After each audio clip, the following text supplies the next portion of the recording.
Well, hey, welcome back. Can everybody hear me? Folks, yes, no, maybe so. Let me know. Welcome from the Queen City, Radio City. Yeah, I'm sitting here in Cincinnati, good old Cincinnati, Ohio. Turn up your mic. Okay, let's see what we can do about that.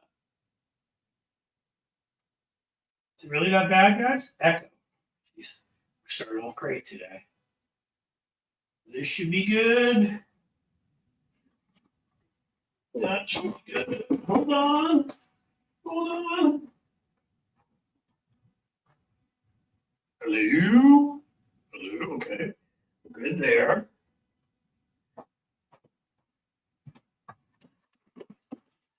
Guys, honestly, this should be working. Is it really that bad? Or is it closer to the mic? Yeah. It's this up here that really does it. This is really more for show. So let's see what we can do. Hello, hello. How about this Bengals? Yeah, they won. They beat the Cowboys, man. That's always fun. Thank you, Grumpy Cat. These are the things you generally try to do before the show. It just shows you. Luann Moore from New York says hello. Yeah, I'm a New York City guy originally. I like that place. Okay, I don't know. Can you hear me okay? Echoing and hollow. Wonderful. Is this good enough to go forward with? Good if I turn my phone up 100%. Let's see what I've got going on here. Settings. Okay, that should be all right. Do the camera. Let's go for the audio. Default AirPods is going through my mic. I do have echo cancellation. Guys, all this stuff is exhausting sometimes. New member, thank you, Vicky, 8th code. Why didn't you have to say that? Just sounds like you're in a tin box. I don't understand though. This hasn't been an issue for a while. Superfine A1. Okay, that's good. 8 out of 10, but good. We'll work on this. But like, it's worse than in the past, right? See, I had to wear headphones, like these big headphones for what I do for Bob Cesca. And that had a completely different, I may just get a regular mic like this and actually, well, I'm just going to plug it in. All right, just go ahead. There you go. Hey, listen, I'm here for the quality. I want you guys to enjoy the damn show. And if I'm not speaking in a way where you can understand me, and I hate the damn, echoing. You fell off the wall that provides me with some kind of, let's see if this works. I don't know. And then we're just going to start, guys, because there's really not a lot else I can do. Yeah, Darcy's a new member. They're coming out of the woodwork. Thank you, guys. Loud enough, just an echo. All right. Epic, I'm going to have to, it actually has been an issue. Thank you, Denise. All right. I think this may be not long for the world, and this may be where we're heading, because it just is better. Then the sound quality will be better. All right, let's do it. So here's what I want to talk about today. We're going to start off with Cliff's Note, if you will, and then we'll get to the rest. I want to talk about public relations and the lack of democratic understanding of how important it is. It angers me. It undermines us. It causes us to lose. Democrats for years, felt we're still dealing with a Republican Party that acted in good faith, and we all try to sell our policies, and whichever policies were best would win, and we do it in ways that were at least semi-honest and respected democracy. And then this sort of large, corpulent circus clown named Newt Gingrich came along, and he started introducing ways to just attack the other side and get power for power's sake. He was Trump 1.0. It went from him to Palin to the Tea Party. Mitch McConnell undermined all the norms in the Senate, paved the way for the current large, loaded Mussolini we have to deal with yet again coming up soon. Why is this all important? Because there's still Democrats who think that policies just sell themselves. Hey, we don't need to convince people. We just lost an election where there are numerous factors, but if you read enough people and you know enough, the biggest factor is how people got their information. The fact that people like Elon Musk, he spent 250 million, 350 million something, on telling voters the exact opposite lies in one market as he did in another. You see, most democracies say that's legal. They care about, honesty in their political system. We have this free speech thing where we say, no, we're not going to just give free speech because it's an important principle of democracy. We're going to let you lie about everything, share disinformation, get people harmed and killed. That's okay. It's speech. How could it be bad? So Elon Musk shows ads in Dearborn, Michigan that say how Donald Trump is going to take care of the Jews, and Kamala Harris's husband is Jewish and be scared of the Jewish cabal. And then he shows ads in Philadelphia to Jews that says Donald Trump is going to destroy, all the terrorists, and he'll keep you safe, and Kamala Harris is in league with Hamas. I mean, of course, look at her. She's not white. There must be something wrong there. Whatever. Point being, you get what I'm saying. But I got in an argument, and some of you maybe on Blue Sky, and I'd say please follow me on Blue Sky, with one of the rather prominent Blue Sky users, and somebody who I even considered a friend until I think she lost her mind with me yesterday. And a lot of it was about Merrick Garland. She has been a staunch defender of Merrick Garland's. Fine. I don't even want to get into the legal aspects of it anymore. There are a lot of people that would have sat there who were quite smart people, Asha Rangappa and people like that argue with her take. I'm not going to give her name because I don't want to make this personal. I just want this story, I think, is useful. Argue with her take on how long he waited to appoint Jack Smith and how that affected things. Fine. But the thing she wouldn't answer and couldn't answer, when she was busy calling me names and thinking that was going to intimidate me or scare me or something, and all it really accomplished is I was trying to be respectful, and then I started calling her all sorts of names. I'd say mine were more clever and funnier, but you could be the judge of that if you're on Blue Sky. Was that she wouldn't even address the aspect of PR. Bill Barr. I always get that mixed up. Barr. What did he do when the Mueller report came out? He stood up and he read his summary of it and lied to everybody about what was in it. He shaped American perception. What happened when Jim Comey decided we're not reopening the investigation to Hillary, to remind people that Hillary, in his mind, was shady and maybe a criminal a week before an election? Republicans have destroyed norms, and they've done it often in service of public relations and pumping up their candidates. Look at the hearings they held on Hunter Biden. They had nothing. As Robert De Niro put, nothing. They had nothing. It didn't matter. They still held their ridiculous hearings, and after spending gazillions of dollars and making gazillions of lies, found nothing on Biden except for stuff that every Republican has done, like paying his taxes late and filling out a gun form wrong. And then, of course, maliciously prosecuted. What does this tell you? Again, that was all PR. They sit about, and all they care about is power. We don't want to become that. But why is it that we will not fight as hard to tell a story about the truth as they will about a lie? This destroys us, guys. We lose elections, we should win. We win elections, yes. But you may remember reading of John Fugel's things on the show, and he's like, during my lifetime, we've only ever won elections after a Republican president completely screwed up, and therefore we came in and won. Somebody was sharing one of those statistics that since Reagan, I think 49 million jobs is at the election, so it's changed a little, have been created in this country, and Democrats have created 47 million. The recessions, near depressions that have happened during Republican administrations, from Reagan to different times, and George H.W. Bush, and George W. Bush destroying our economy, and of course, with the housing market falling out. Again, but they lie, and mainstream media lets them get away with it. But as big an issue, and I've gone off on mainstream media, is that Democrats will not respond. Finally, we started letting some of that next generation in, because I think it's those old institutionalists that just don't seem to get that a big part of your role is actually making sure people get the right story, understand the story.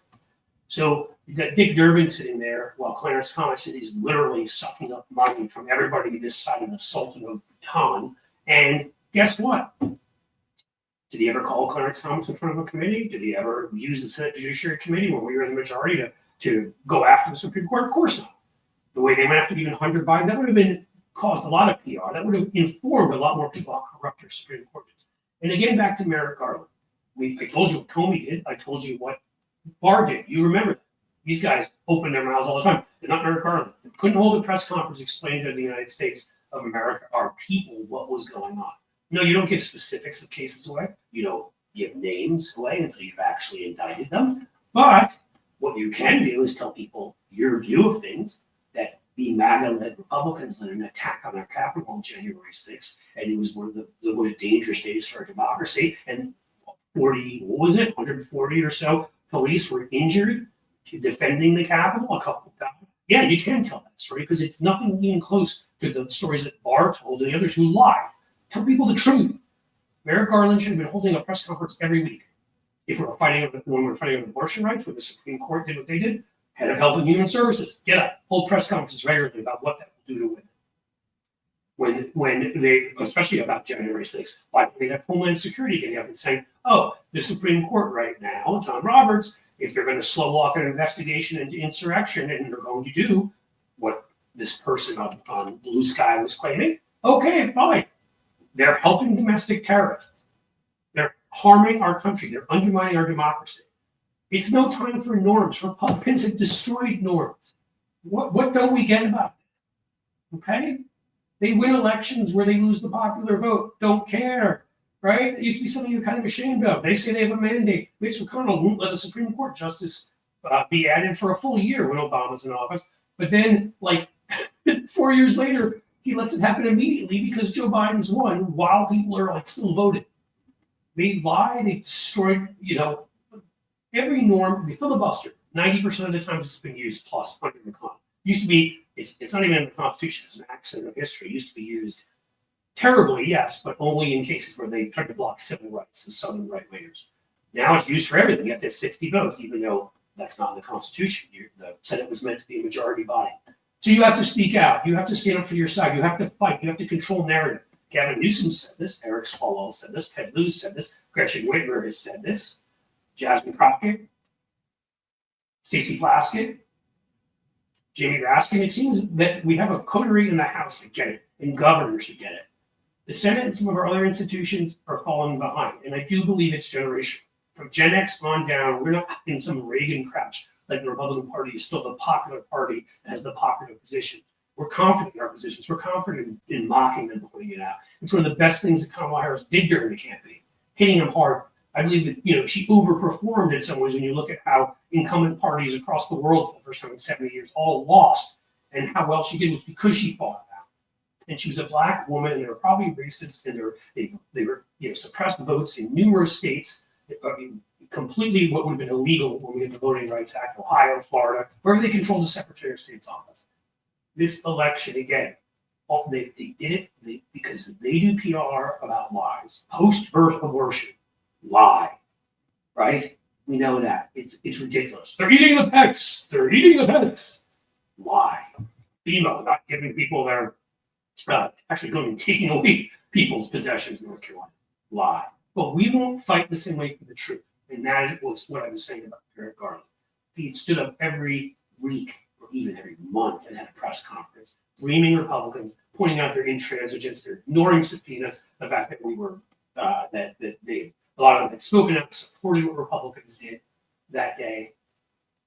The narrative would have been filled. Trump wouldn't be able to make up whatever lies he wanted to say. It's not what they say, but when there's a power vacuum or a communications vacuum, someone will fill it in Donald Trump. And so did all the right-wing media that lied like Elon. And I'll just say last thing right now, part of that PR is making people feel like that you are showing courage, so they should show courage. Courage is contagious. So is cowardice. So James Clyburn, don't talk about Trump. We learn nothing. That's what we call negative PR. That's what we talk about things that make Democrats not want to fight for you. And Ro Khanna, congressman, comes about working with Elon Musk, the guy that spent hundreds of millions on flat-out ads that flat-out lie, who've doxed public workers and government workers so they have to hide for their safety. An evil, awful, apartheid, blood-stained man. Are you crazy? Democrats, get your shite together.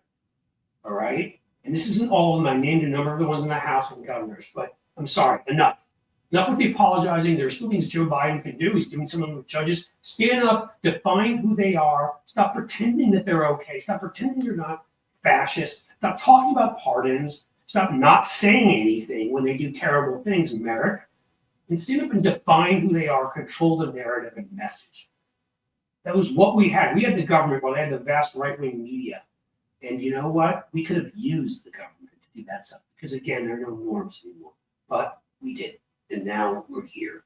And if we don't learn the damn lesson soon, here we'll seem better than where we'll be. So I know all of you will be fighting. Your sound is horrible. That's a great thing to look down to when I'm done. Yeah, I'm sorry about that. Yes, again, I've already addressed it. There's not much I can do. I don't know why it would be so much worse today than it has been in the past. Technology is betraying me today. And that sucks because I put a lot of work into this and then I have to sit here and, and deal with this. Yes, Cynthia, thank you. Guys, I realize it sucks. Do you want me, right now, while we're doing this, I can sit here and try to mess around with it? Or would you rather that I keep talking? It's kind of up to you. But this is what we got. I don't mean to sound like whatever, I'm complaining, but this is a lot of work doing all of this. And, I have tried on every level. I had coffee spilled in the microphone, as I said on Tony's show, that messed that up, which a different mic I use for a different show. I got this thing. This thing has not been a problem. Some of you have said in the past that the sound hasn't been perfect. I'm going to get, I think, a professional release even a lot better than this one. And I think this issue will mostly to completely be solved.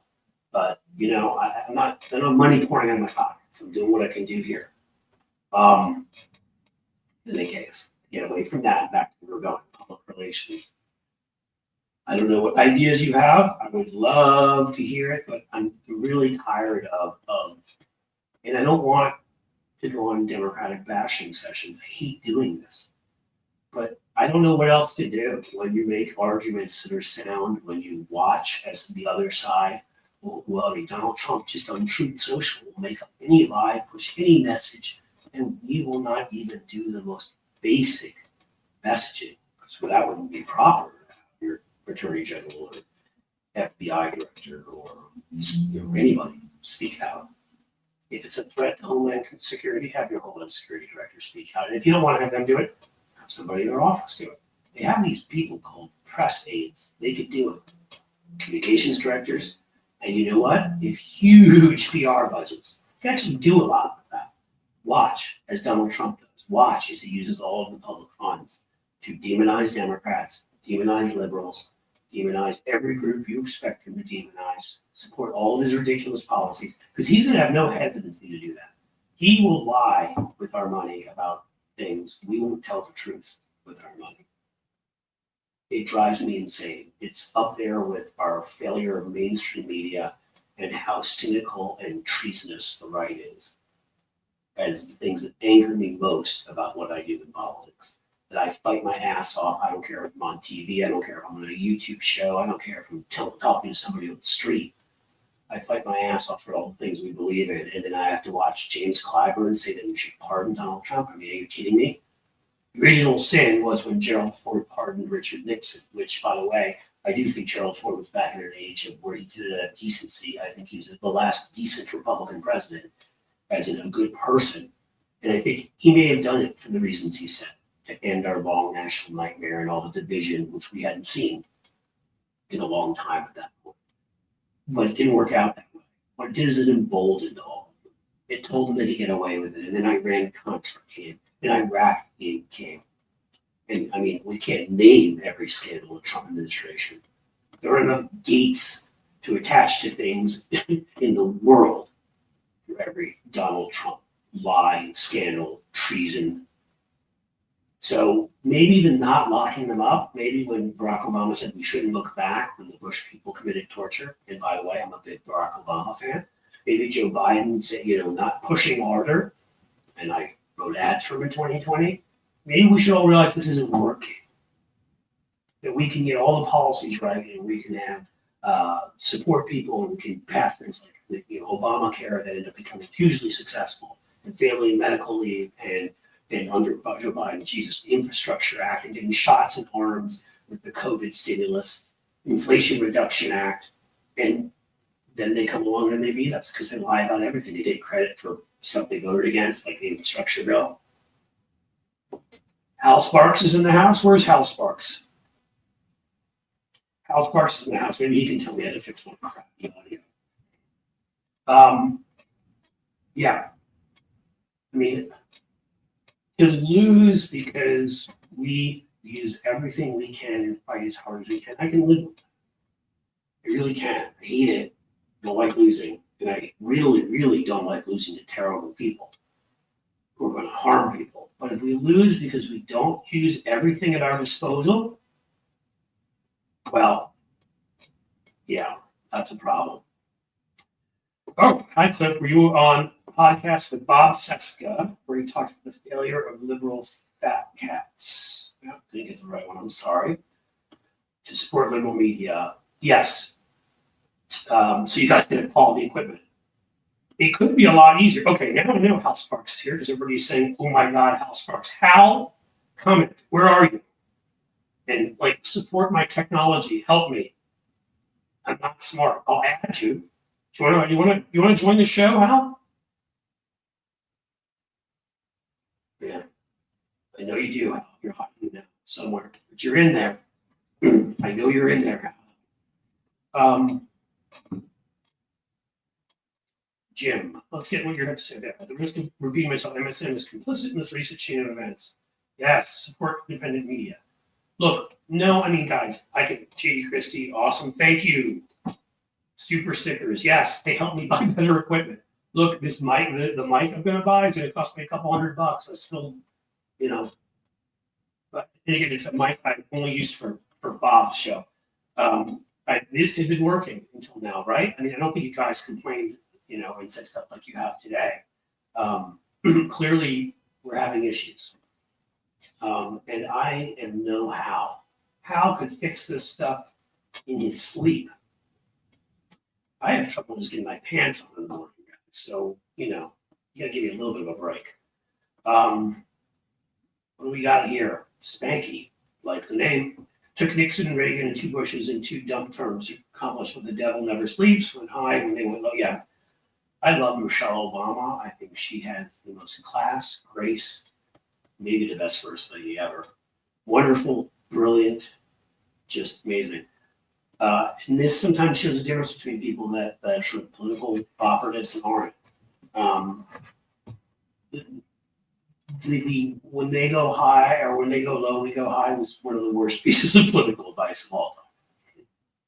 When they go low, you go lower, see if you can find a sort of part of their shin that's exposed and you take it out. That's politics, right? As the old saying goes, it's not beanbag, all right? It's not polo, and you're fighting for everything. Because if you choose to be kind and you choose to enable and you choose to say, let's pardon them and let's let them off or whatever, how many people get harmed because of that? Are you thinking about the people deported because of that? Are you thinking about women who lose their rights because of that? Thinking about people that can't love who they want to love and be married who they want to be married because you show that weakness? I mean, this has been difficult, folks. Again, it's been a tough time for me, and it's been really difficult for me to want to stay a Democrat, if I'm being honest with you, because it has nothing to do with my feeling towards Republicans. In fact, it's actually based on my feeling towards Republicans, because I want to rhetorically put them up against the wall and beat them with snot at them. Notice I said rhetorically. I won't tell you what I'm really thinking, because I probably would get banned.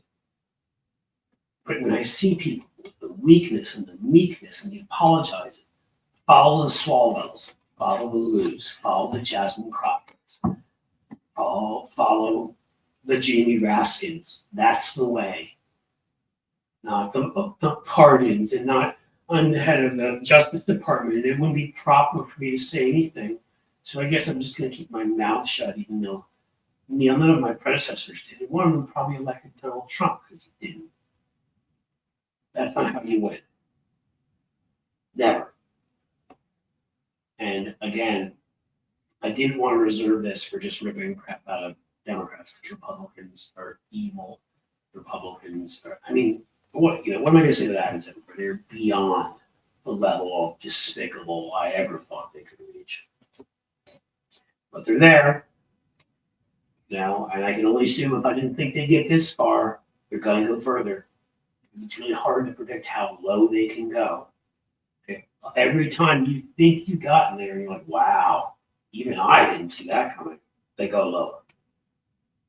They're important thing to say. No, democracy doesn't begin and end at the ballot box. And the thing is, you see, if people don't know what the truth is because you've been following procedure and you wanted to respect, norms that again don't effing exist anymore, then they don't vote for the right people, and then bad people win. And then it doesn't really matter what procedure was or what was proper because it's all gone because they've just kicked your butt and they tear it down. I don't get it. I don't get it, guys. I really don't.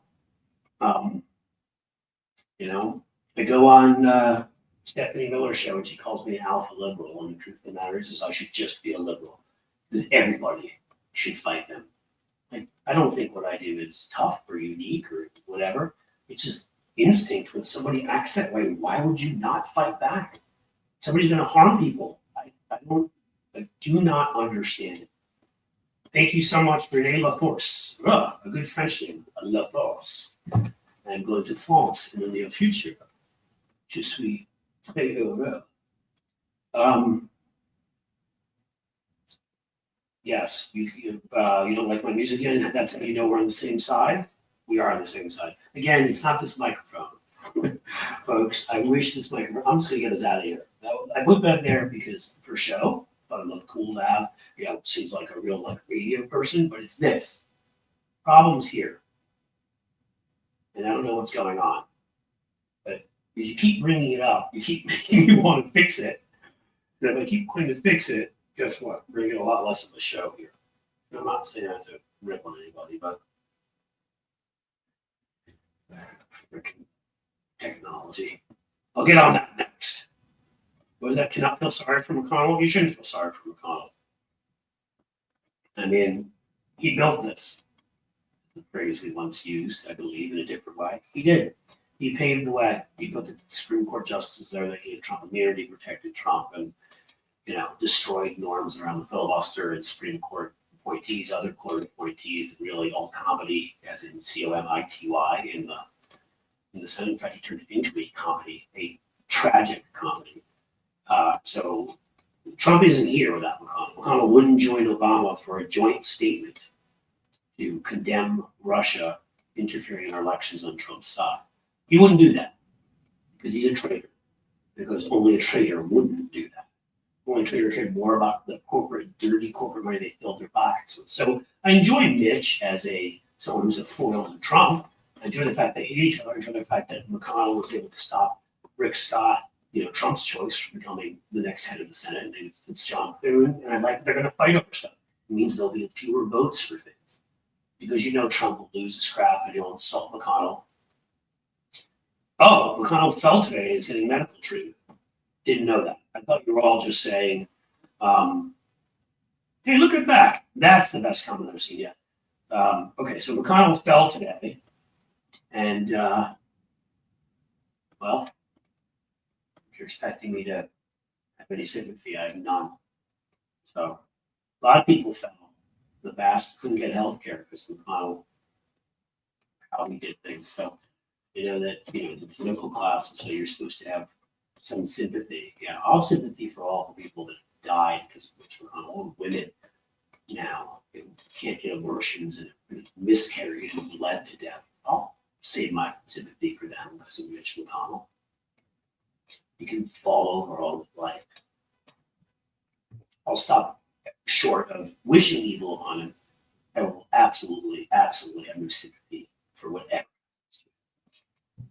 Maybe if he's smart, considering he's the thing blocking Trump from ultimate power, because Mike Johnson, who's not busy, monitoring his son, checking out his son's, let's call it, it's online, and of course, I'm sure not getting a kick out of it, just doing it in a very conservative sense. He'll be doing whatever Trump wants. So they may not have stuff in the House because they may not have the votes, but it won't be because Mike Johnson is trying to stop it.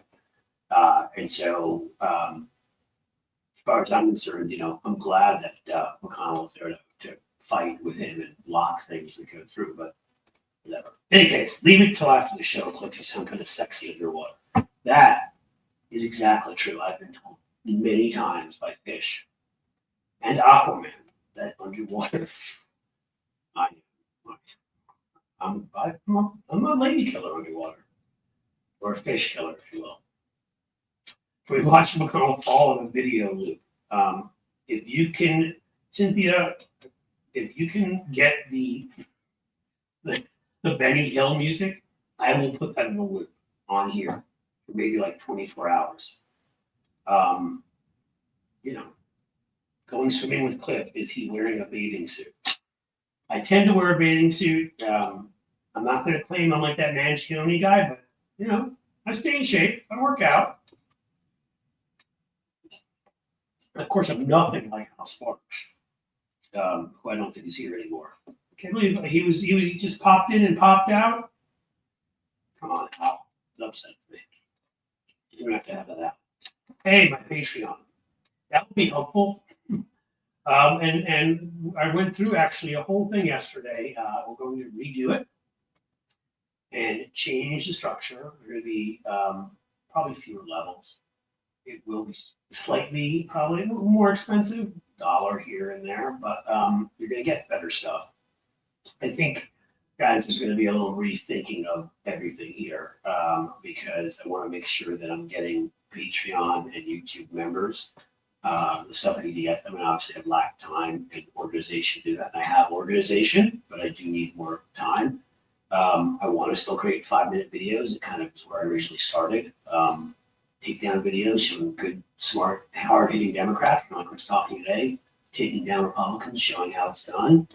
I need to create more shorts. And I got to figure out how to fit all this in. Sorry, that was a funny picture. Yes, chipmunk milk. Yeah, I saw that. I don't know if I looked fit there. I think there was some man boobage going on. But you know, stick with the channel. Please subscribe if you haven't, obviously. Last I looked, we were 1,026 shy of 100,000, which may also help things. Yes, Benny Hill. Man, this is just going to be the whole show, isn't it? Do I have to switch mics? Do I have to come up there to your room?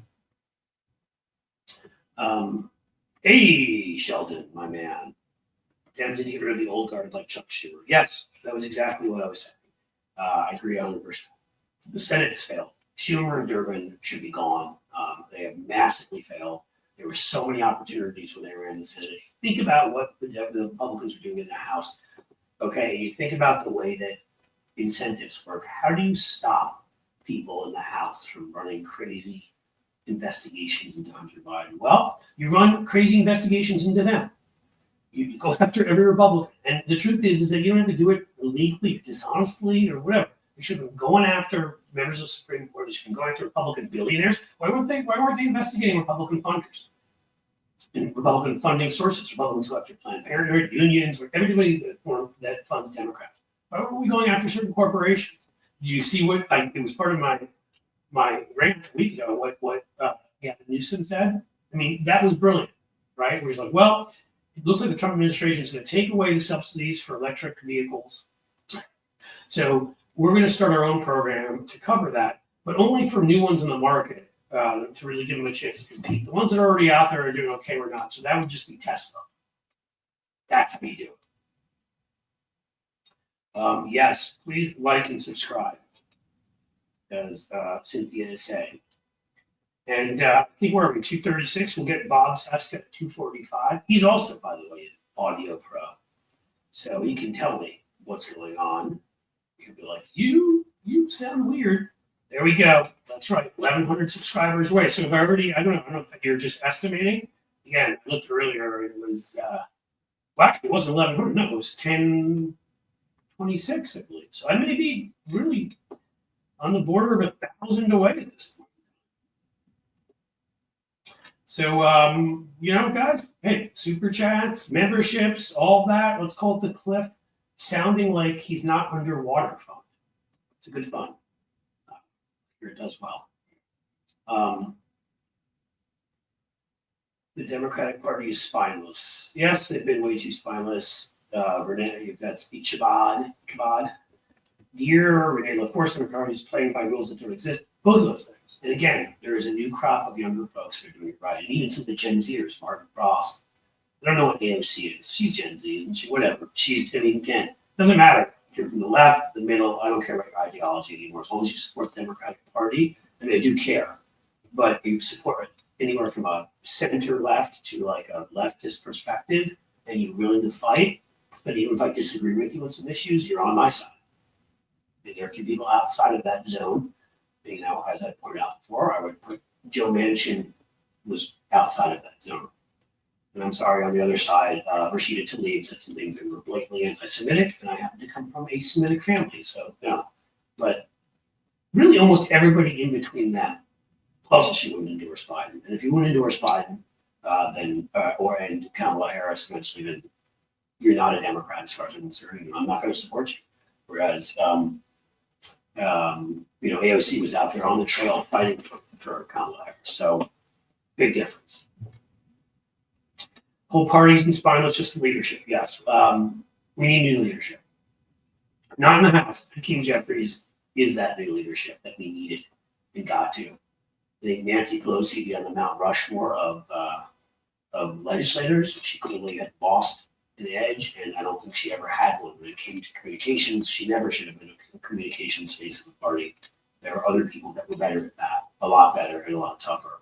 But you know what? Generationally, needed a change anyhow. It was always going to get better when there are people that stop being scared of, oh my God, Reagan is still around. He may hurt us. And Hakeem Jeffries, I think, has been a terrific.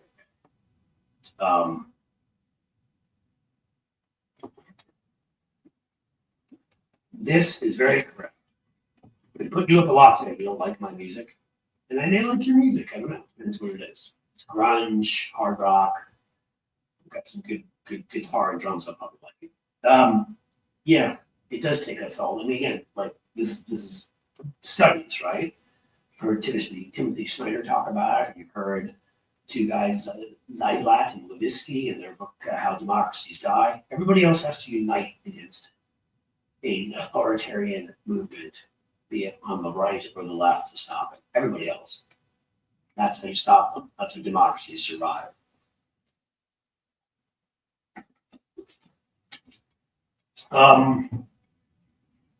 What else do we got, guys? Let's see. America in limbo. Yeah. I mean, we really are. And the thing that's frustrating is we can win this. Absolutely. We're out there tough and hitting them every day, defining the terms of the debate every day. It's going to be a lot harder once they take over the White House and they have that megaphone. And the megaphones that come with running all the executive agencies and everything. But you know what? We still can. We can be creative. We can hold spectacles, if you will, to get attention. Smarter ones than those Donald Trump rallies. We don't need sharks and batteries. And the late, great Hannibal Lecter. Right. You know, I missed some folks, it seems to me. You may have come along while I was. You may have got all of you. Had 2 new members. Yeah. 2, 3, 4, 5. Well, I got you, Sheldon. It tells me there's 6 that are starred here, but I only see 5. Maybe I'm missing 1. I don't know. Oh, there we go. Bertha, thank you. Bertha A. Today in Colorado Gives Day for local charities, so making an honorary Colorado today. Thank you. I've actually thought eventually I may be in Colorado, and if you wanted to be. I love it out there. Beautiful, outdoorsy kind of guy. I like hiking. I like that kind of stuff. So wouldn't be shocked. Some of it will depend on where the kids end up for college. And Beach Blonde, Bad Adult, Butch Body was epic. Thank you, Crockett and Tennessee Brander, for singing the song. Yes, it was an epic hit. It's an epic song. And you know what, folks? I don't think I've ever yet pushed our merch here. But we have what I would call a great Christmas present and a funny shirt that I would ask you to go check out. I think people will like it. MTG equals B to the sixth. I bet you can figure out what that is. That's what it says on the front and on the back. It's the whole thing out. It's a formula. See, it's funny. It's interesting.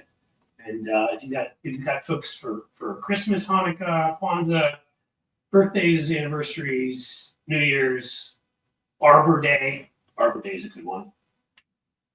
You should definitely think about giving folks some of the wonderful merch that we have in our store there. That's the funniest one, I think. I need to do some more thinking about some more various forms of merch that we will give you. Hey, Barbara, new member, thank you. And I don't want to say what I've been saying forever because it kind of sounds like I'm just repeating myself. Or for weeks there, maybe more than that, month, whatever. I'm like, oh, we're going to get to YouTube, but whatever up to YouTube membership and Patreon up there, whatever. Well, here's the thing, guys.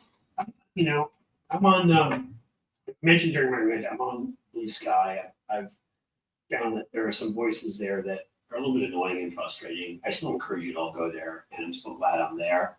But I think in general, I'm going to pull back a little bit from social media, places where people tend to just get in fights with each other. And the thing is that you all who are here and supporting me are terrific people. Why should I not be putting a post that I put at Blue Sky up on Patreon instead and on YouTube as part of the YouTube members program? I'd argue I should be. And so I'm going to make you a deal, and you don't have to believe me until you see it. But what I'm going to start doing is I sat there with an hour and a half with my admin, who I love. I've just hired Veronica down in Florida, terrific. We're going to work on getting the whole thing, sort of scheduling of content and all that worked out, so that I'm regularly posting videos and posts at Patreon and YouTube members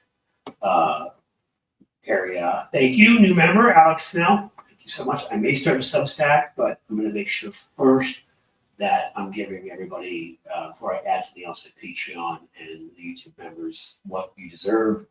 And I really want to make sure I'm getting the most out of my videos and putting the most videos out there. I do wonder, I want to keep doing 3 live streams. I may have to lower it to 2. I'm not saying I'm going to. It's one of the things I'm contemplating so I can get stuff up at Patreon and the YouTube members club, as well as giving you guys more 5-minute videos, giving you more shorts and other stuff. I guess maybe we'll figure out a way to do a poll and see what everybody wants. And I really do want to give you as much content as I can. And I feel bad, honestly, when I don't. I mean, yes, I'm me. I can, when I argue with people, as I brought up on I can become a serious dick when people get fights with me, which is the whole Republican Party and lots of other people with antisocial personality disorder. But underneath it all, I'm a decently nice guy who especially don't want to ever feel like I'm grifting people. And when I promise people stuff on Patreon and YouTube as members and I haven't delivered yet, that's the way I feel. So it's bothered me. It's probably why I brought it up much times. Because it's bothered me for a while, and so I'm going to get you what you deserve. So that first, and but tell me in the comments, like, do you guys like the 5-minute produced videos where we put in like funny comedy clips or ones I think are funny? Do you enjoy those? Do you enjoy the shorts? Look, Bob Cesca is here. I'm going to invite him in, and then he can tell me also how much my audio sucks. How much what? What are you talking about? My audio today apparently is complete shit. I think I need to work on it being better in general. But that microphone you and I talked about when I went downstairs to return it to the gentleman who lent it to me. Everybody say hello to Bob Cesca, by the way. Hi. Hi, everybody. Bob Cesca podcast. I am a co-host on Tuesdays. He's smart enough to not let me on it any other days. So he has other hosts those days, but we co-host on Tuesday. What else do we do? I used to guest on there. He guested on my old podcast. Bob, and I think I've said this about people I've had here recently, and I promise you that like this is no BS. I've made it a rule. For example, there are people I agree with on a lot of stuff. Some of whom I even argue with on Blue Sky, for example, as I've said. I'm going to make jokes about that forever, Bob. It's not a joke. It's going to be a constant thing. So I hope the person that started that argument with me is ready for that. Right. Because to me, those things become funny. It's not like Cleta Mitchell, as far as I'm concerned. But you're one of the best people in this business, and I don't want to feel like I'm like you are. I had Bill Corbett on Mystery Science Theater 3000. Oh, he's great. Yeah. Week. Amazing guy. I had Jamie Slur on. I don't know if you know Jamie, cookbook author. Fantastic. Lives in France. Fantastic. I had a guy I'm quite sure you know on, John Fugelsang. I think I know that guy. Yes. Name sounds familiar. I think you go on his show every week, I believe.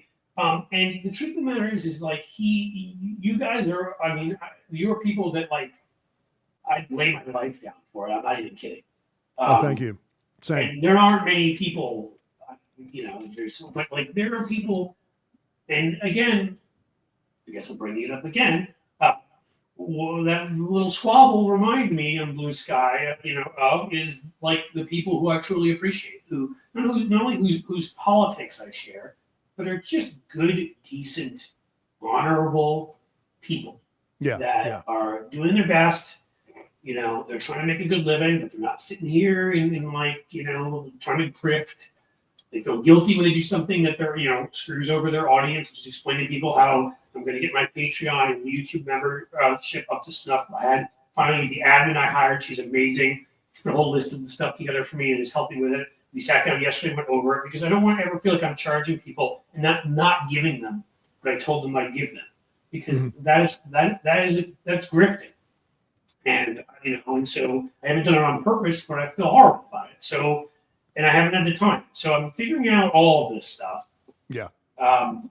Which is, you seem to have figured out well. You got your 4 podcasts a week. You go on Stephanie. You go on with Fugelsang. It's essentially because I don't have time for anything else. I can't do more. In fact, some of the problems that you're having today, it's one of the reasons I don't do video, Cliff, to be perfectly frank. It's everybody here seems to think you're sexy, so maybe you should. Thank you, Starlene24. Yeah, but I do what I can, and my main focus is doing the podcast, and I try not to get into some of that high school cafeteria clique breakfast club fighting that happens on social media all the time. While I am quite loyal to Stephanie Miller and the Stephanie Miller cinematic universe, we're both a part of that. Partially, orbiting Stephanie Miller. Hal for sure. Apparently showed up here earlier, so. Talking about part of that universe, Hal Sparks was in the comments before, and cool. And I go on that every Monday. Yeah, but part of it with Fugelsang, I didn't mean to cut you off. I'm sorry. I feel like I need to figure this all out because I want to give everybody, people that pay for the Patreon, but people that are here for for these live streams, the people that love the 5-minute videos. Maybe I'm going to ask these folks and put up I want to put up Bob Cesca's description here. Thank you, Jim, for doing that. I want to give everybody what I think is the best combination of we have the 5-minute videos that are a little bit produced with some a funny movie clip in there and a news clip. I've got shorts that we put up, some of which are just funny or interesting things that we see that are not copyrighted and are interesting, and we put them up. Some of it is this, but I do feel lately, I'm in a position where so it's funny. Somebody earlier said that my audio sounded like I'm underwater, and I kind of feel like I'm treading water. I'm just, here, and so I'm trying to figure out how I can give folks the most stuff here, but not also, maybe have a nervous breakdown or fall over. Apparently, Mitch McConnell did today, which I shouldn't be joking about, but I don't care because I'm Mitch McConnell. What happened to Mitch McConnell today? Did I miss something while you were doing a show? Folks in here told me that he fell over. Uh-oh. He was in the Yeah. hospital. Well, he had, I think, polio as a child. So he does, I He think, did. have a little bit of trouble walking because of that. He did. I remember there was one thing that happened at the White House where I want to say Donald Trump helped Mitch McConnell walk up the couple of stairs from the Rose Garden back into the Oval, and I think at that point in time, that's when it came out that McConnell had some form of polio. Of course, we don't wish that on our worst enemies, that horrendous disease.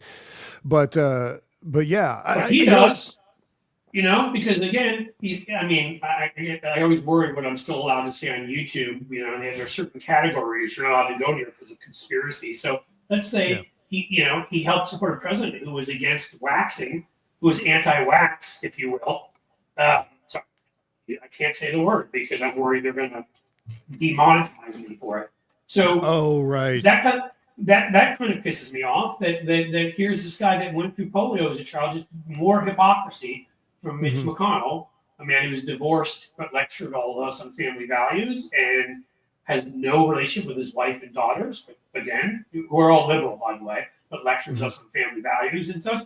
Well, again, this has nothing to do with his falling today, but having polio as a child, you might maybe get an appreciation for how important it is that let's see how I can say this again without getting in trouble, that we follow all scientific breakthroughs and medical breakthroughs and make sure people get everything they need to get. And instead, he helps endorses a president who not only did what he did on January 6th, but is putting people like RFK Jr. up. He's betraying himself. Oh, yeah, of course. Certainly, people like Mitch McConnell can avail themselves of the world's greatest healthcare. And he also tried to make sure that none of us could have any sort of healthcare whatsoever. I mean, not necessarily none of us, but those of us who don't get health insurance through our jobs and want to buy it on the individual market and not go broke in the process. Mitch McConnell and Donald Trump, for that matter, and probably they're going to try to do it again in the coming 4 years, is repealing the Affordable Care Act. And I think what gets mistaken there quite often, and now I'm going down that road, but I think it's important to reiterate some of this stuff, Cliff, is that with the Affordable Care Act, I think it's often mistaken that it's just the exchanges and the marketplaces, or however you want to call them.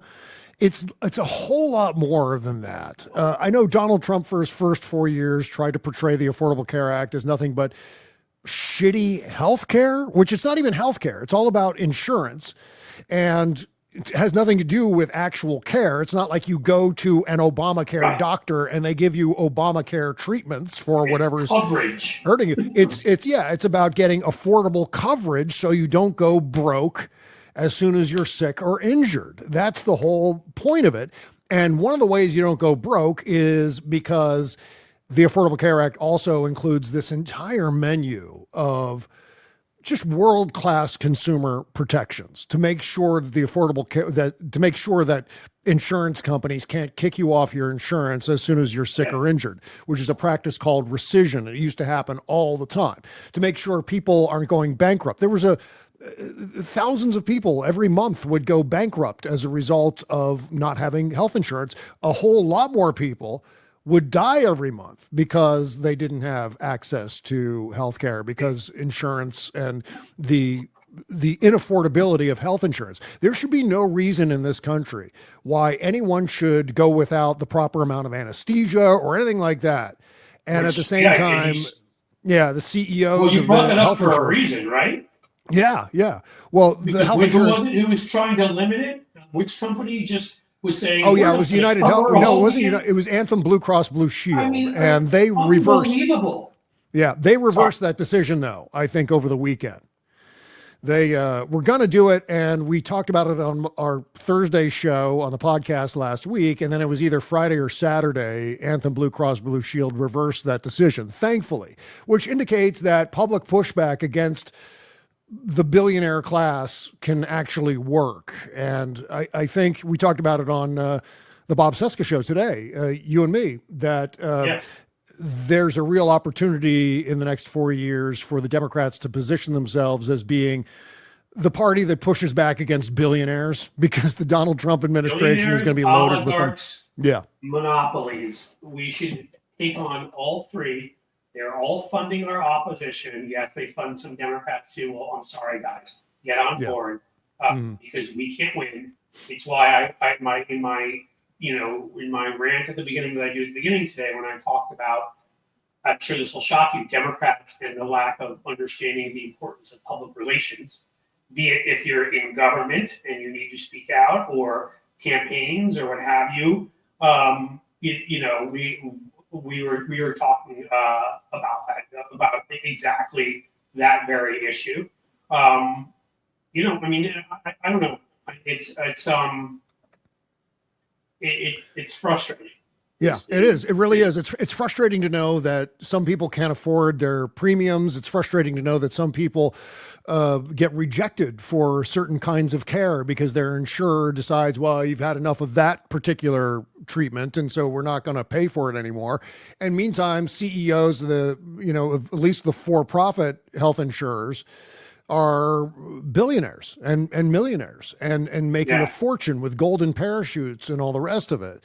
While there are not-for-profit health insurers out there that, do a decent job of care and covering their patients, covering their customers, there are quite a few that are just, most of them are there to enrich the people that control the game. And, Right. And so once you take the Affordable Care Act out of that equation, holy shit, you're doing nothing but empowering these people. And so this is one of the battles I think we're going to have to face. And I don't know. I think we've reached that stage now where the Affordable Care Act is seen more along the lines of Medicare and Social Security. But people don't want to give it up. I know one area where it's immensely popular. I mean, we talked about that in your show. Oh, go ahead. Sorry. Oh, yeah. It's immensely popular in Kentucky, for example, where the exchanges there called Connect in Kentucky. Because it's actually worked really well. They started the local one. Bashir did. It worked really well. They tried to I think it was actually his dad. It was the earlier Bashir who started it. He was governor before. Can't think of his dad's name. He's trying to be out. He was attorney general too. But in any case, he started there. Connect was very popular. And there would be all these people. Again, this goes to the failure of our messaging. Like, I hate Obamacare, but I love my Connect. Yeah. You have to be like, that's on us to let them. Don't you know that. It's just so frustrating. But with all of that, again, it is one of those policies like Social Security, Medicare that everybody gets, right? You can't demonize a certain race or a certain gender, so it's much harder for them to take it away. And again, the easiest message: we are in a period of time.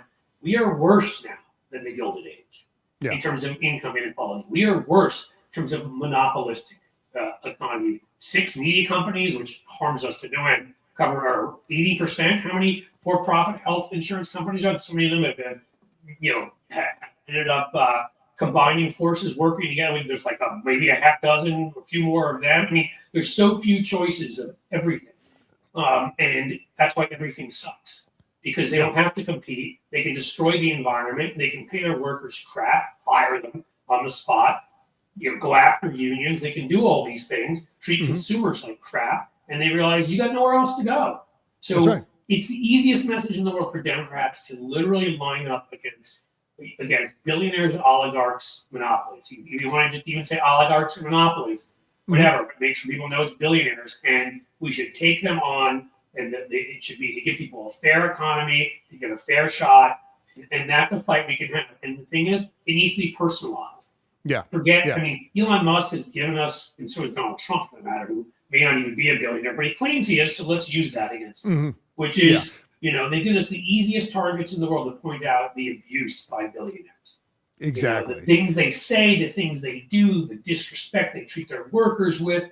They firing workers, treating them like crap. I mean, each of these guys and all of their supporters have all done that. The ways they laundered money, insider trading, and just this and that and the other thing. And again, Justice Louis Brandeis, who famously said, we can have either a great disparity in wealth or a democracy. We cannot have both, because you start getting the situation where you see it. Like, isn't Elon Musk basically taking meetings every day with economic officials, foreign policy officials, even though no one voted for him for anything, which should be part of our message, by the way. that it's billionaires and oligarchs are running everything, people in secret rooms you never voted for. Yeah, the Democrats aligning themselves against millionaires and billionaires, it's not unheard of. We're kind of 85, 90% of the way there already. I mean, that's a fact, despite what a lot of pundits said in reaction to this past election, where the word was, how are the Democrats going to reach out to the working class? We've always been reaching out to the working class. It's always been happening. Just because we don't mind it if someone wants to be referred to by different pronouns as we do, just because of that doesn't mean we're not with the working class. And if anyone thinks that we're going to sell out our values along those lines in order to appeal to the working class, which is already something that we're doing, not selling out our values, but appealing to the working class from a nuts and bolts, from a pocketbook point of view, certainly from a job creation point of view, an entirely economic point of view, everything the Democrats do is geared toward the working class. Now, the question then becomes, well, why is the working class or certain working class voters still lining up with people like Donald Trump? Well, the aforementioned pronouns and so forth. And so that... And the proof is it and there are happens other across reasons, the of world, course, but Bob. yeah. Right? I mean, I just to say quickly, like the proof of that is, look, Sweden, Finland, France. France is the best healthcare system in the world. Cheapest, most, I mean, that's the other thing. I don't want to get into the whole thing right now, but ours, besides sucking, is really expensive. And so it's like, it's a bit of a corrupt system because they can argue, well, it may not be great and cover everybody, but at least it saves us money, which I still would think was morally abhorrent. But they can't even say that. It costs us more money to not cover people. So, but to get back to my point, Sweden, all these countries, social democratic countries that have universal pay, family and medical leave, universal, you got, 12 weeks of vacation when you start your job guaranteed, and sick leave, and all this stuff. They all sometimes vote for right-wing populist parties, and when they do, it's their working class that does. There is something there where it doesn't matter how many benefits we give the white working class in this country, and yes, this election, even some working class members of other groups, but mostly white working class. Some of them are just going to always vote based upon who they hate in this country and make it really easy to appeal to those people with lies. Well, that's going to happen. That doesn't mean we get rid of our values, because guess what? All the other working class folks who vote for us, middle class folks who vote for us, poorer folks who vote for us, hell, upper middle class folks are scared these days if they lose their health care. They could not be able to afford something. You may be making $300,000 a year, and suddenly you need an operation that's going to cost $2 million if they don't cover you, and they don't cover you. So we're all scared of it. Right. Someone in the comments said that white working class don't choose Dems, and Celery08 mentioned that, and that's kind of true. And I think one of the reasons why that's true could be the wimp factor. And I'm not saying Democrats are wimps. I'm saying there's a perception that the Democrats are wimps. And so some of us are wimps, Bob. That is true. I'm sorry, but again, remember Harry Reid? Yeah. I'm sorry, you remember Harry Reid, right? Yeah, he was actually a boxer.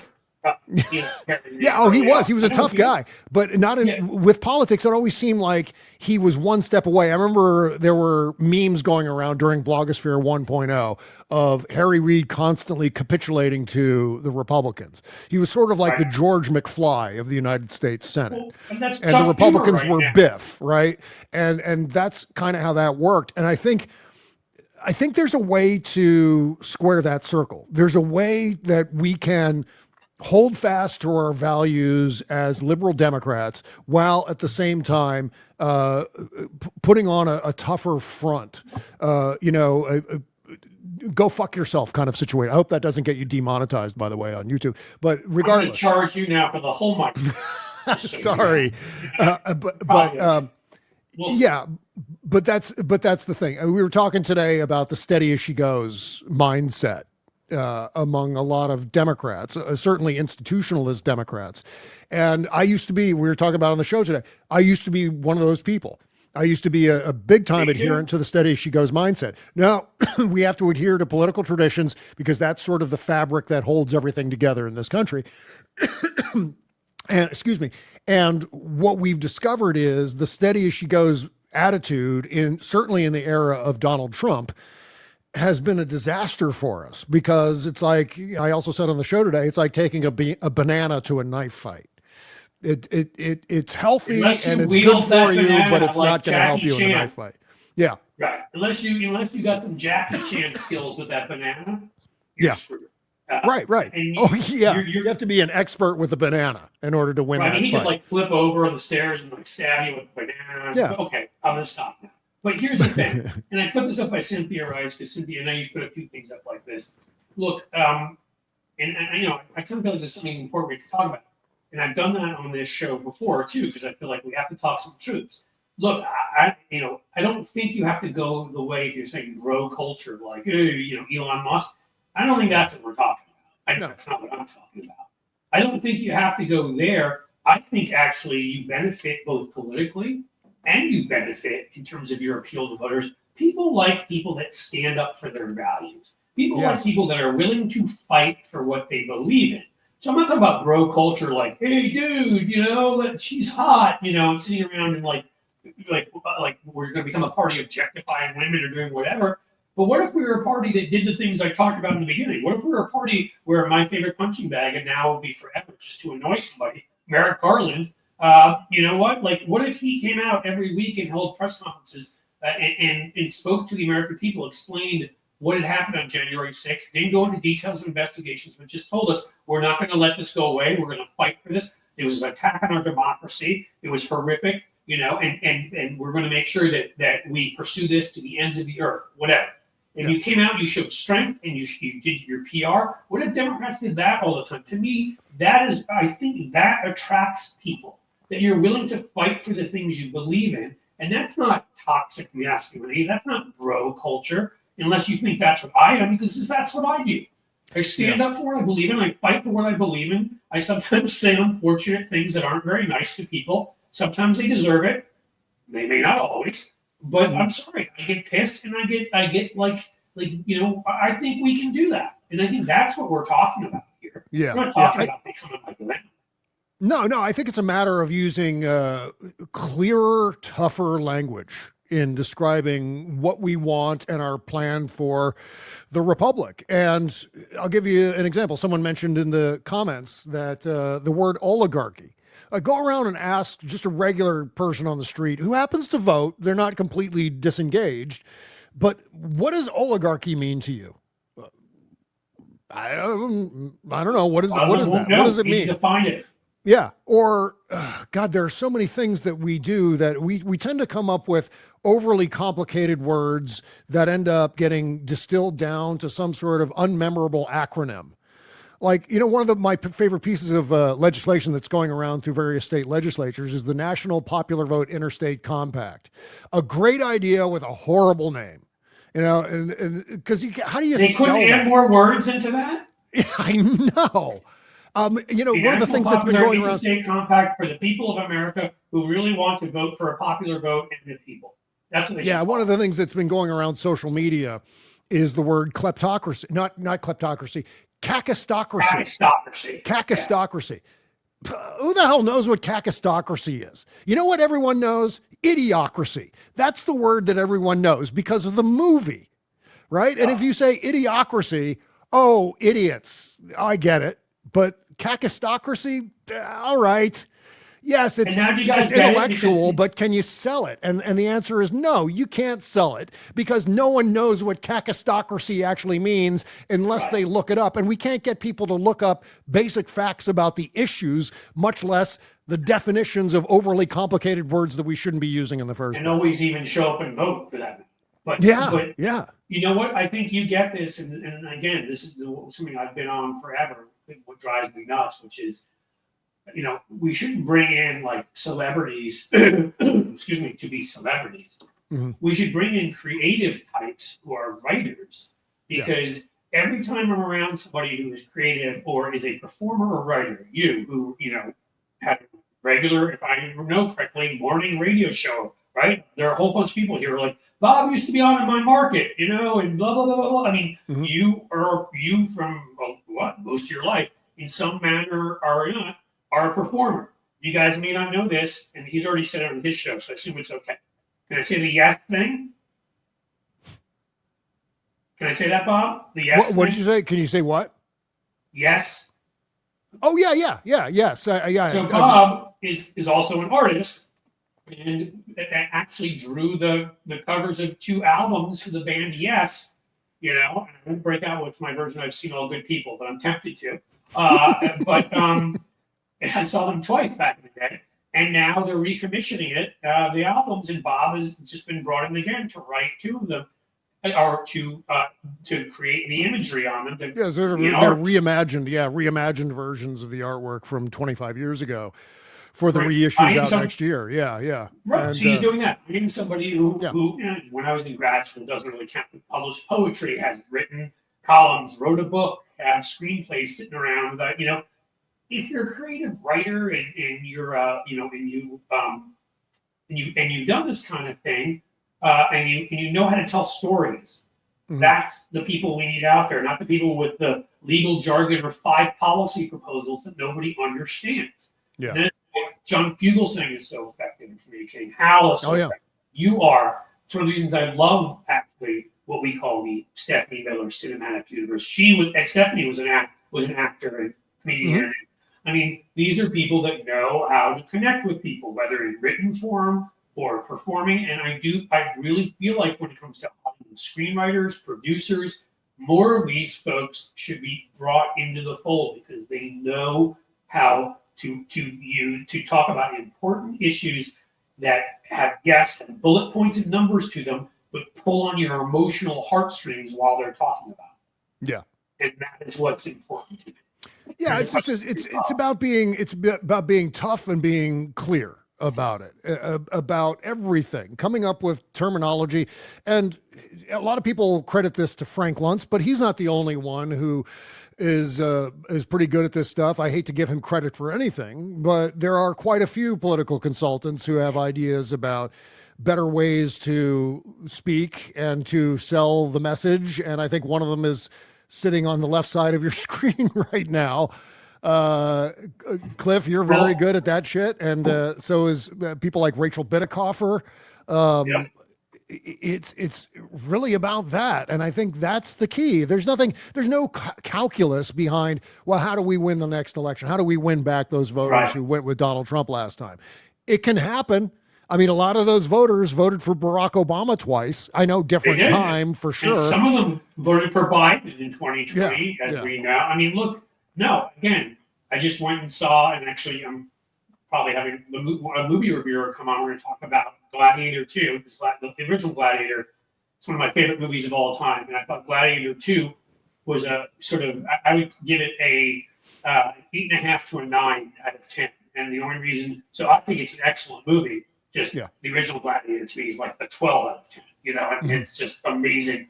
Well, the combination of the music and the moments and the cinematography and all of that, I mean, they don't have, Gladiator, the Gladiator scene are like, my wife and son were murdered. Those are 2 people who should be alive out of 227 in the neighborhood, all of whom don't have health care. And I mean, he gives, I'm being an idiot, but they give speeches, they give, like emotion to what they do that makes you like sit there, and it could be a character you hated 20 minutes ago, and now you're like, oh my God, are they going to be okay? People who know how to do that with imagery, music, with the language they use, and that is one key aspect of what we absolutely need to do. Bob and I, you guys may not even know. I mean, I think our original collaborations were when I did stuff for Michael Bloomberg's Every Town for Gun Safety, and then after that on the board of the Ohio Innocence Project for 7.5 years.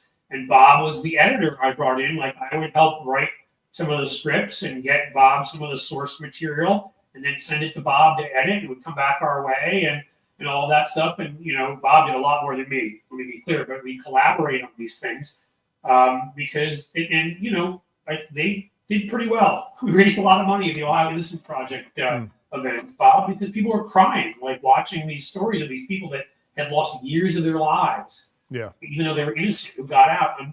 Like there are ways to tell these stories.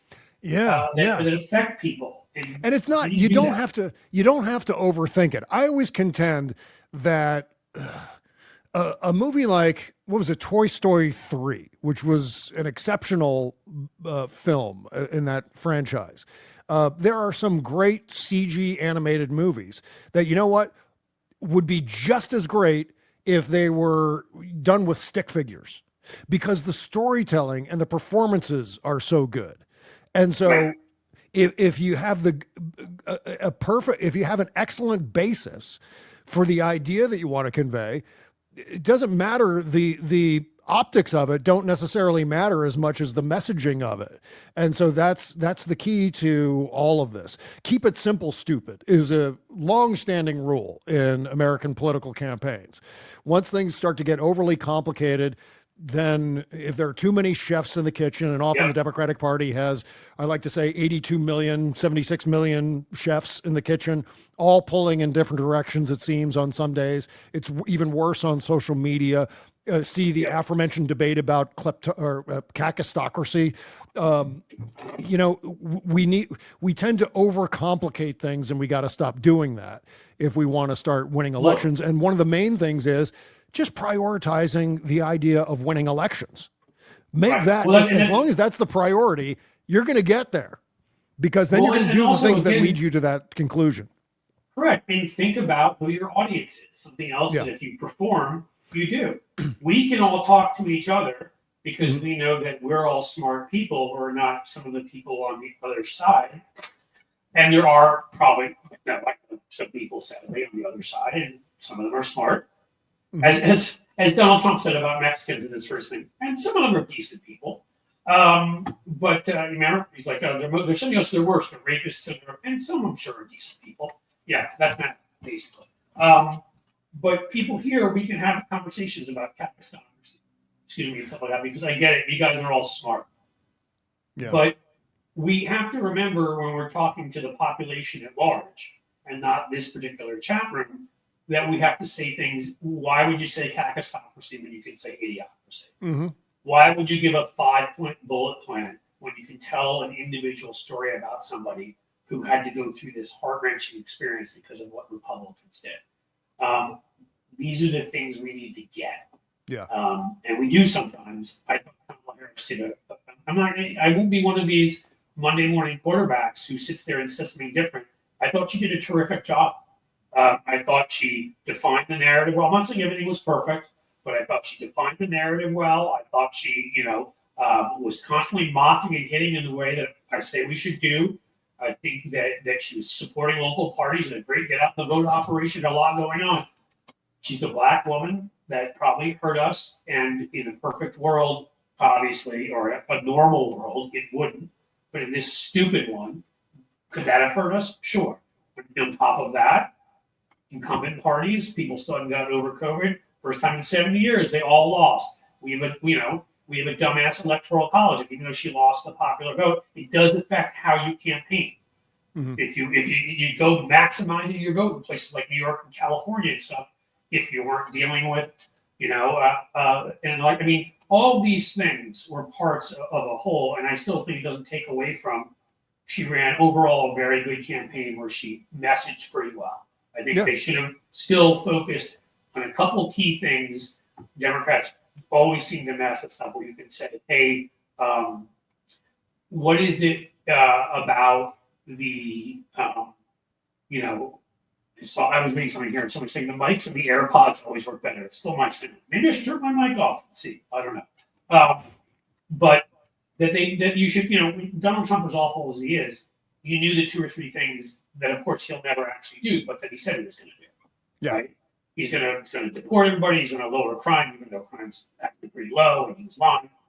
But I don't know if you could say that on the Democratic side. And I think that we still have to have a narrative structure where there's the key 2, 3 messages here that filter down to everything else you're doing, whether it's passing healthcare, family medical leave, how you're fighting, with Putin, this and that, should be subsets of what is up top. And to me, well, guess who else is a billionaire and a ridiculous person and a terrible person? Vladimir Putin. taking on billionaires and oligarchs is taking on Vladimir Putin. The same way it's taking on Elon Musk and the Kochs. Message so that when people say, hey, what's your candidate for? Our candidate's going to stop the billionaires from destroying democracy in this country. It's going to make sure that everybody has a fair vote and a fair say. Yeah. These are things people should be able to say, that this is what you stand for. And then the individual policies come underneath that all support that premise. And I still think we haven't gotten as good at that yet. Right. And need to be better. Because I do think that people did ask me that one question when I said I thought that Kamala actually they messaged well, they mocked him well. And maybe I'm wrong, if you guys can tell me this, but when they did say, what were the 2 or 3 things that you would say Kamala stood for? Absolutely. It is true. I didn't have 2 or 3 things I could say. A fairer economy, I guess, was one of the big ones. Freedom. She did talk a lot about that. That's good, but I don't think, opportunity. Yeah. Yeah, I think we need to really kind of. In any case, I still think she ran a great race, and I'd be doing this with anybody I'd be critiquing because nobody runs a perfect race. Ever. But I think she ran a better race actually than Biden did in 20, who won. I think she ran a better, and I was up with that team, and I'm going to say that. I think she ran a better race than Obama's reelection. The last time somebody ran a race as good as the one she just ran was Obama in 08. Yeah. And so, you just, there are other factors there. If you win, it doesn't mean you did everything right. If you lose, it doesn't mean you did everything wrong. We need to be smarter than that and more nuanced than that. I agree. You are awesome, and I'm going to let you go only because you originally said you're going to come on for 10 or 15 minutes. Bob has to edit the podcast. Bob does everything. I mainly have to get the podcast posted, which requires coming up with images for it and writing up the little blurb that goes with it and then posting it all on all the platforms. And that always takes time. Sure. So the last thing I'll ask you, Bob, totally related, because we've had this conversation here with the folks here. From you there, how does the sound here? How bad is my sound? It sounds like you're far away from the microphone. So obviously as a temporary thing, that's fine. You're having issues today. So, can't. Well, I wonder though, this is right here and this is supposed to be. Well, that's not working at all. You're using either your earbuds, the microphone on your earbuds or the microphone on your Mac. One of those 2 things is picking up your voice today. See, as I told you, Bob knows everything. That's why I wanted him to. See, the only reason this mic works is because I don't touch anything. I don't touch any buttons or dials. I'm on a show right now. Anyway, I don't touch any buttons or dials. Say hi to Kimberly for all of us. Yeah, Kimberly was popping. Kimberly in studio. But yeah, I don't touch any buttons or dials in between shows. So that when I turn everything on, 9 times out of 10 it works. But even then, sometimes it doesn't work. Things go randomly haywire with computers, but you know how that goes. What? And somebody just said that in here. Sounds like a Mac microphone, the Mac on your shirt, the Mac on your shirt. We'll get you set up with the Shure MV7.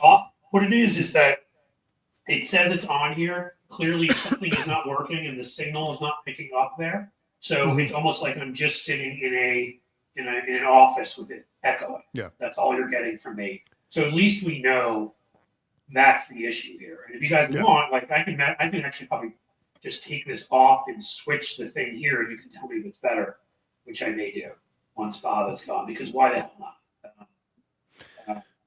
All right. Well, towards the end. Yeah, thanks for having me on today, Cliff. I'm going to go and put the show to bed, get it posted. Patreon.com/Bob Cesca Show, or just very simply BobCescaShow.com right there on the screen. That's right. You have that up there, and Jim, who is very good about getting all this stuff up, all of your various places to find you will all be up there. All right, hey, I got to talk to you twice today. I always consider that a good day. Yeah, now I'm sick of you. We need to take a break until next week. Well, if you want to talk to me more, a great way to do it is go attack me on Blue Sky on something. And that's right. And forth and argue. Yeah, remind me never to do that again. or for the first time, for that matter. Yeah, it's that's 2 hours of my life that I'll never get back. That's why I hate that crap. And I'll be there less because of it. All right, listen, take care, buddy. Good talking to you, my friend. Bye-bye. All right, bye. All right, you awesome MFers. Hold on, let me see what that thing is saying is picking up, and then I may just turn this off. So we're going to see, it claims it's picking it up here. Yeah, it does claim it's picking it up. There's got to be something going wrong though. So how about this? While I still have you here, let's switch from that. No, we don't want to switch the video, audio, mic. Let's try the AirPods. See how that works.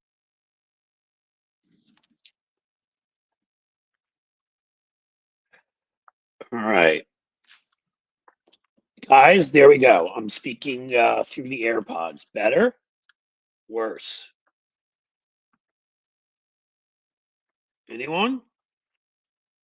On the right track. All right. That's a good start. Much better. Good. We'll do that. The AirPods have to be better. I don't know why the signal wasn't working with this.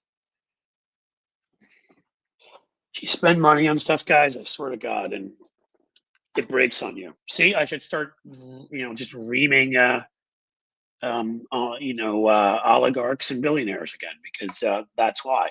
Oh, better. Thank you, guys.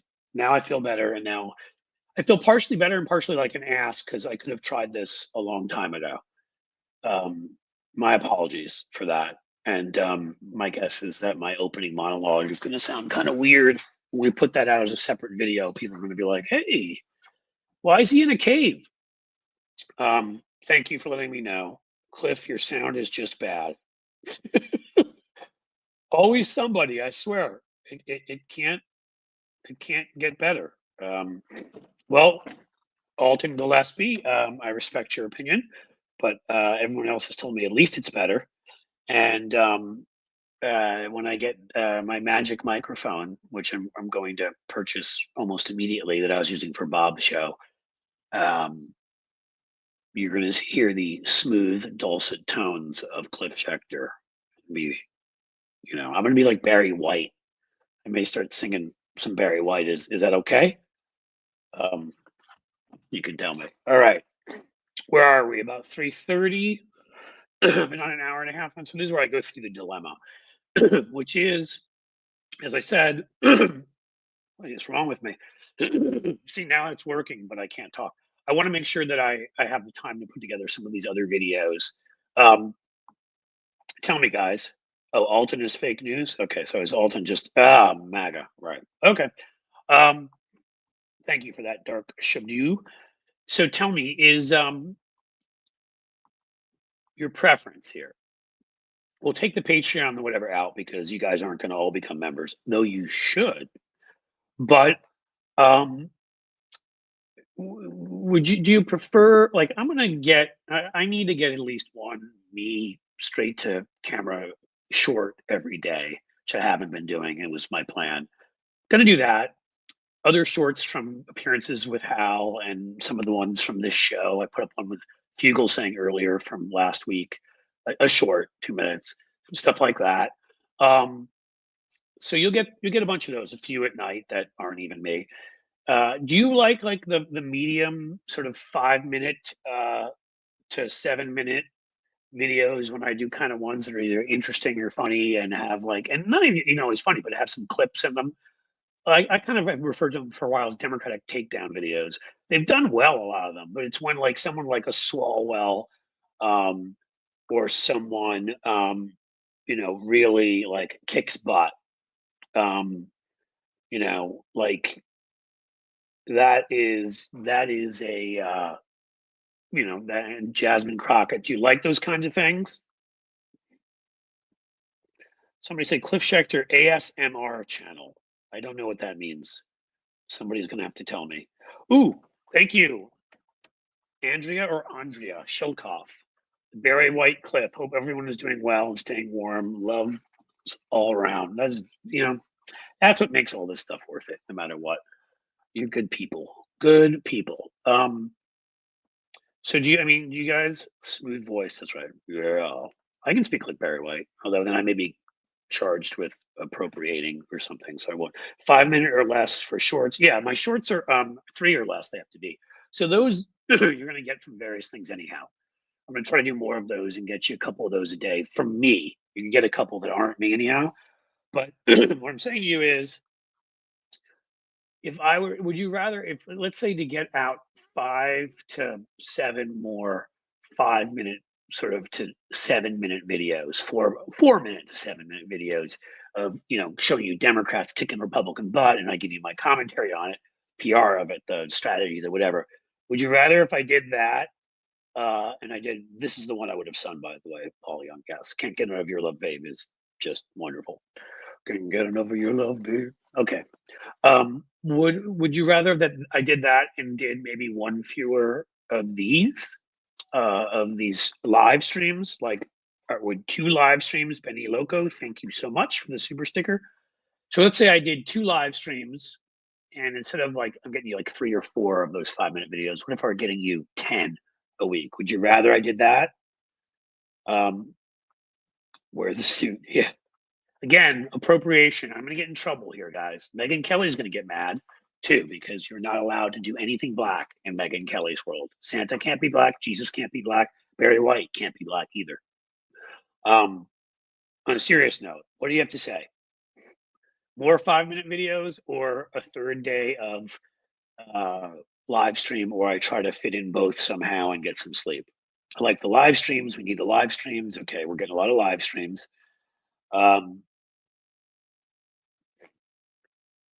We'll see. God, I want to do this, and I don't want to more collabs with other pro democracy channels. I mean, we can do that definitely.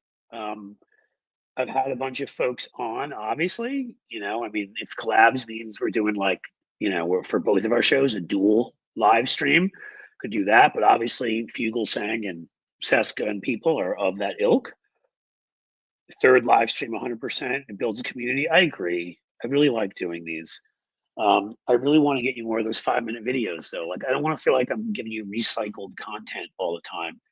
I do like giving you, and people brought up the rebroadcasts. I keep wanting to remind myself and forgetting to put on there that they're rebroadcasts. And I'm not trying to trick anybody, but I do realize that everybody's free at 2 o'clock to 3, right? People work at this time and stuff. So I'm always going to rebroadcast them at 9 o'clock at night and 9 o'clock the next morning. So you can always know, even if you miss these. So Chipmunk Milk, I watch the live streams. I think everybody's really clocking in here for live streams. So I think what it is it's on me to put a schedule together where I can get you 3 live streams a week. 3 of my my sort of 5 to 7 minute rants will come from what I do at the beginning, right? Double purpose. So that works well at the beginning of these. But I'm going to have to do a bunch of other ones on Monday and Friday, I think, when I've got time, maybe 2 or 3 each of those days, and then take a few from appearances on Hal. Bob is just audio. I have my camera on, but it's kind of weird when he's just audio, so I don't know if I can do that. But with Hal and with Tony Michaels and when I go on Stephanie and stuff, I think we can make this work. We're going to make it work. And then also the 2, at least 1 extra video a week and posts every day to the folks that sign up for the Patreon and the YouTube members club. But again, like I will tell you, this is a lot of work and it's hard, and I'm not trying to be a big pain in the butt, but any way folks can help, if you can join those Patreon and I'd even ask you, super chats and super stickers are awesome. I'd love those. All right. Those are really helpful to me. But the more people that join the Patreon, the more people that join like the YouTube members, and I feel like I'm doing those extra videos for a lot of you. So a lot of you end up seeing those, and I'm not just like, I'm getting you extra content too, if you see what I'm saying. So please join.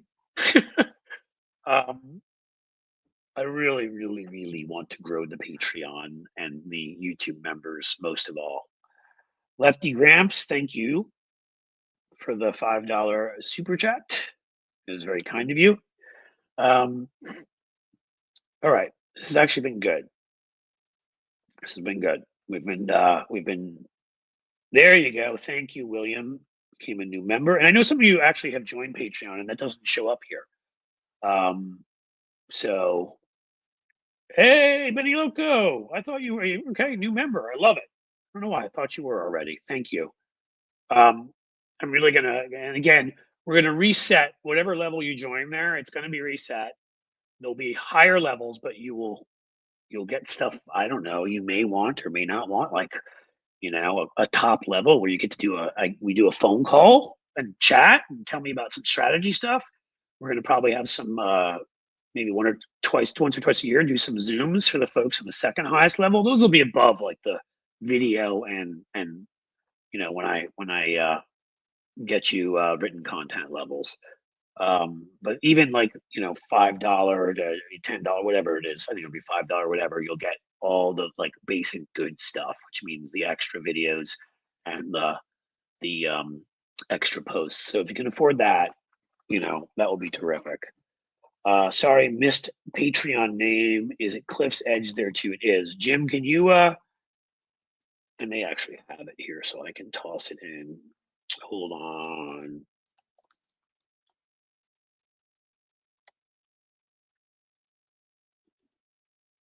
There we go. I found it. I bet Jim beat me to it. Maybe. Chandra Welch, thank you. There you go. Gifted one Cliff's Edge membership. That is fantastic. I'm not sure what that actually means. Like when you gift a membership, does that mean who gets it? Just kind of wondering. But that is fantastic. Here's the Patreon. Okay, you guys are really all doing it. You're doing everything I'm asking you to do, and you know what? I'm going to do for you what you ask. Cliffy, see, you know to call me Cliffy. You're doing an amazing job. We love and appreciate you. Cliffy is always good. Let other folks know about this. That's another thing. If we grow these live streams, I have an email list I haven't tapped yet. I have an old Patreon list when I used to do an old podcast. I don't know if any of you listen to that. Unprecedented. Haven't tapped yet. Again, it takes a while to pull all this together. It's random, Cliff, the gift memberships. Okay, good to know. Thank you.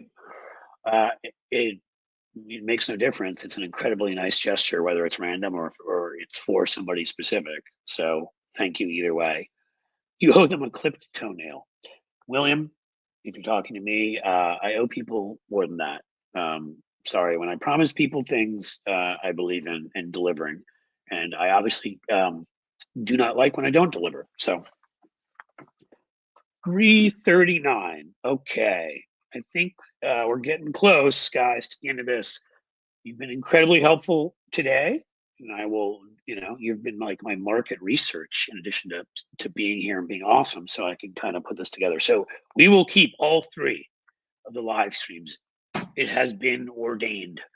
And we will find a way to get the other stuff done. The only reason why it's tough is today now I am a paid co-contributor to Bob's podcast. So today ends up being about 4 to 5 hours on air, and I can't get a ton done otherwise.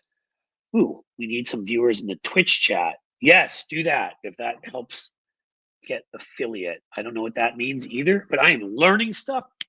Man, I pick stuff up quickly.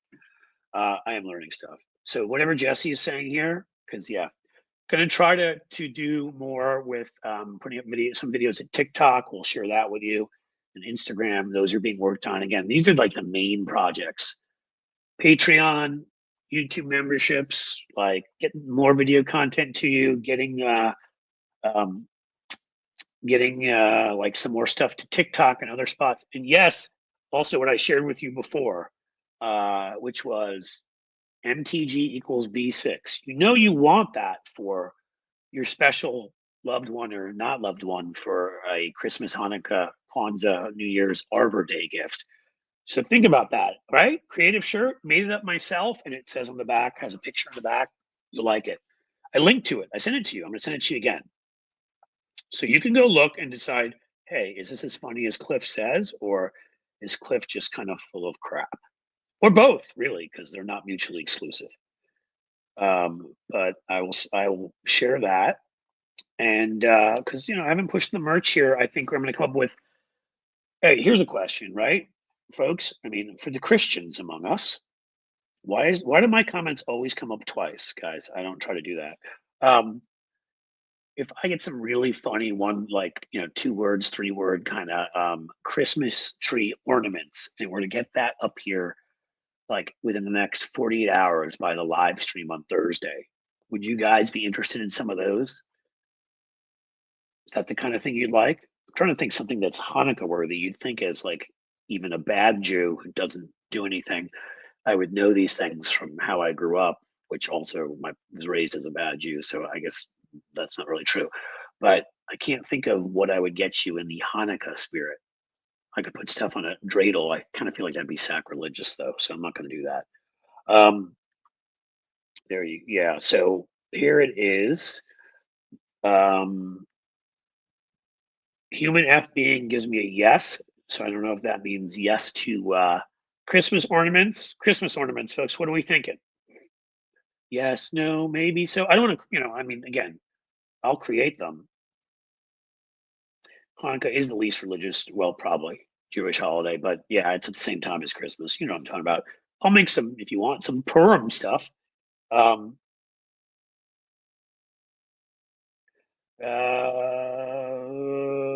I've always called you Cliffy, and I appreciate it, Sterling. I really do. Love ornaments, Barbara. Okay, there we go. Oops, I clicked on the wrong thing. Kind of seasonal. Yep. So, if you're still buying ornaments, yes to ornaments. All right, I've gotten that from a couple people. We're writing it down. Ornaments. I can even spell it because I'm smart that way. I know what kakistocracy means.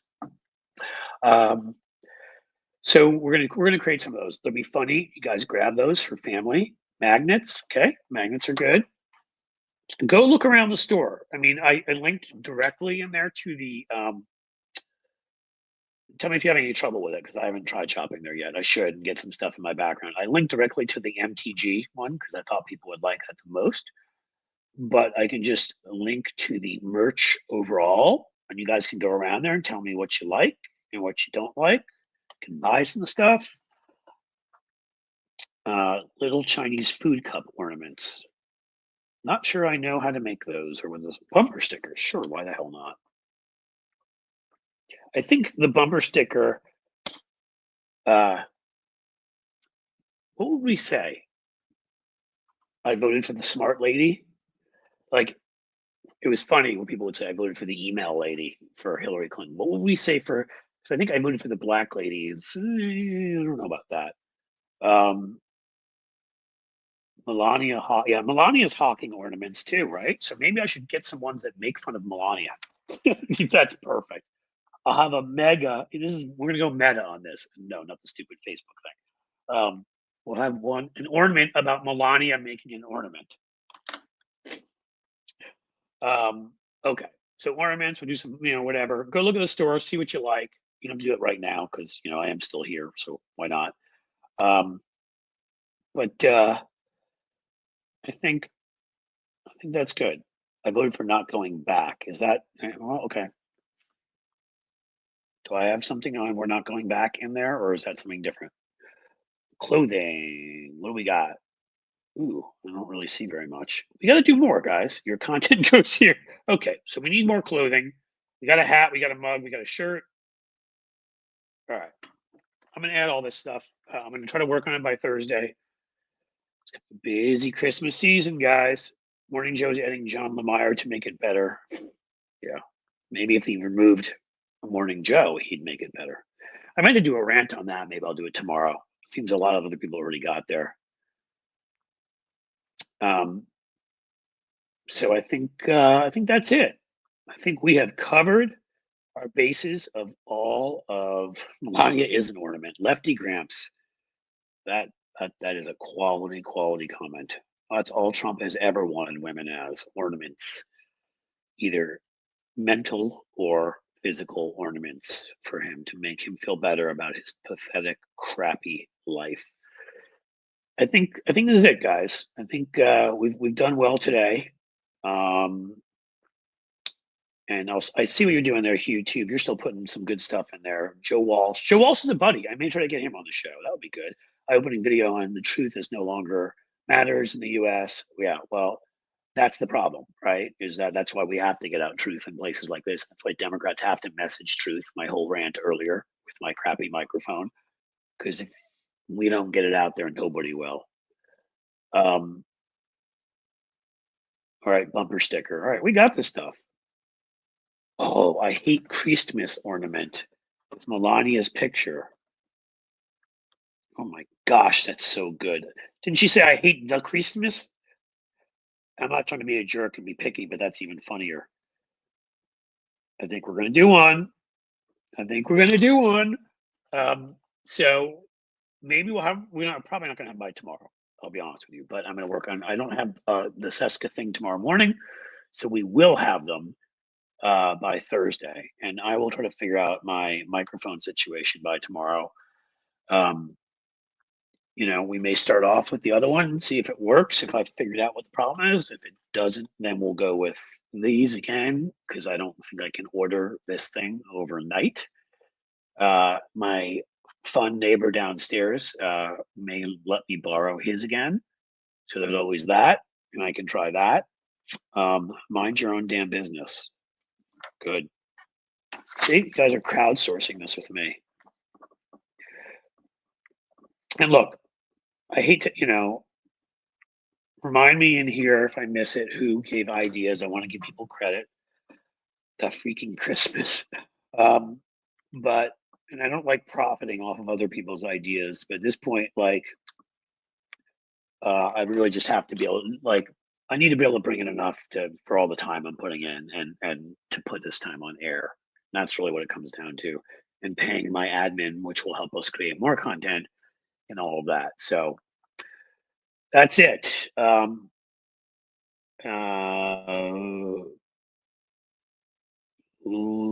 think that's about it, guys. Listen, thank you all for being here. Thank you all for being awesome. We have to stop anyhow because it goes over 2 hours. They won't let me rebroadcast, so we're pretty close anyhow. Trump saying I did this. Ooh, good. Thank you for putting up with the crappy sound. Thank you for being here. Thank you for supporting me. Thank you for supporting Bob Cesca and what he does. And thank you for being good people that care about this country and everything going on in it. So you guys keep on keeping on, be awesome. And, as the sun sets slowly in the west, I bid you a fond farewell.